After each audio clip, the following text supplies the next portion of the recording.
కరెంటులో ఏ నీళ్ళ దగ్గరో అక్కడేదో దాంట్లో తేడా వస్తేనో షాక్‌లు ఇవ్వడం వేరు. కరెంటు బిల్లు చూస్తే షాకులు కొట్టేటటువంటి రోజులని రానియ్యను అని చెప్తూ వచ్చినటువంటి చంద్రబాబు నాయుడు గారు అధికారంలోకొచ్చాక ఆ బిల్లులని నియంత్రించుకొచ్చానని చెప్తున్నారు. తగ్గిపోయినాయి బిల్లులన్నీ కూడా అన్నటువంటిది.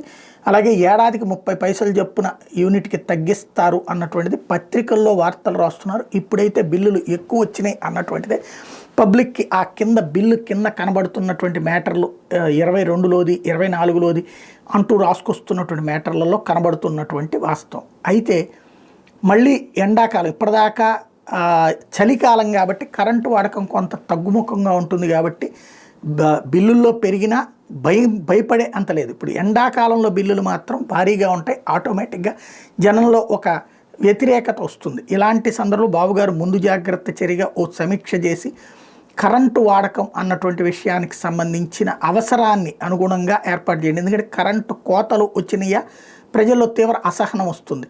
బిల్లుల బాధ నుంచి పట్టించుకున్నటువంటి వాళ్ళు కూడా కోతలు వచ్చినాయి అంటే కడుపు రగిలిపోతుంది. కాబట్టి కోతలు రాకుండా చూడమని ఆదేశించారు. దానికోసం ఆర్టిఫిషియల్ ఇంటెలిజెన్స్ని వాడమని చెప్పి సూచించారు. పదే పదే ఆర్టిఫిషియల్ ఇంటెలిజెన్స్ అన్నటువంటి పదం వాడుతూ వస్తున్నారు ఆయన. విద్యుత్ అంతరాయాలను సాధ్యమైనంత మేరకు తగ్గించాలని సూచించారు. వ్యవసాయానికి ఎంత విద్యుత్ అవసరమనేటటువంటి లెక్కలు తీయమన్నారు. భూగర్భ జలాల డేటా అట్లాగే భూమిలో తేమ శాతాన్ని గుర్తించి అక్కడ ఎంత నీళ్ళు అవసరమవుతాయి దానికి అనుగుణంగా పవర్ సప్లైకి లోటు లేకుండా చూడమని చెప్పి ఆదేశించారు.